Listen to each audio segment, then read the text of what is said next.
ভূমিকম্প বিধ্বস্ত ভেনেজুয়েলায় ত্রাণ পাঠালো ভারত। ভারতীয় বায়ুসেনার বিশেষ বিমান MCC C-17 ত্রাণ নিয়ে ভেনেজুয়েলার উদ্দেশ্যে রওনা হয়েছে। ভারতীয় চিকিৎসকদের একটি দল ৩৫ টন ত্রাণ সামগ্রী নিয়ে গিয়েছেন ভেনেজুয়েলায়, যার মধ্যে চিকিৎসা সংক্রান্ত সামগ্রী রয়েছে। ভেনেজুয়েলা সরকারকে আরও সাহায্য করার আশ্বাস দিয়েছে ভারত। ইতিমধ্যে ভেনেজুয়েলায় ভূমিকম্পে মৃত্যুর সংখ্যা লাফিয়ে লাফিয়ে বাড়ছে। এরই মধ্যে মৃত বেড়ে হয়েছে 589। মৃতের সংখ্যা 10,000 ছাড়িয়ে যেতে পারে বলে মনে করা হচ্ছে। 3,000 মানুষ আহত। ইতিমধ্যেই ভেনেজুয়েলার অস্থায়ী প্রেসিডেন্ট ডেলসি রড্রিগেজ গোটা দেশে জরুরি অবস্থা জারি করেছেন। গোটা দেশের প্রায় 50,000 মানুষ ঘর ছাড়া। ভূমিকম্পে তছনছ হয়ে গেছে গোটা ভেনেজুয়েলা।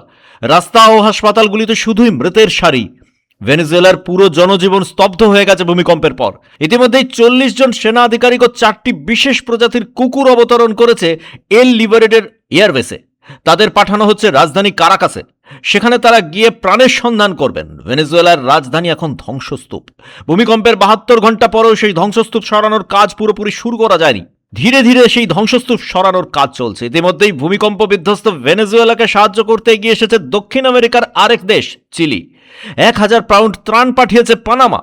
পানামার 61 জন উদ্ধারকারী সদস্য ইতিমধ্যেই পৌঁছে গেছে ভেনেজুয়েলায়।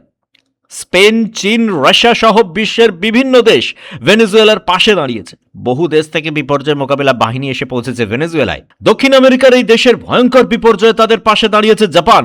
ভূমিকম্পে নিহতদের পরিবারের প্রতি সমবেদনা জ্ঞাপন করেছে জাপান। একই সঙ্গে প্রয়োজনীয় সাহায্য পাঠানোর আশ্বাসও দিয়েছে তারা।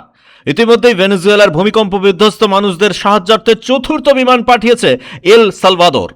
ব্যুরো রিপোর্ট, পূবের কলম ডিজিটাল।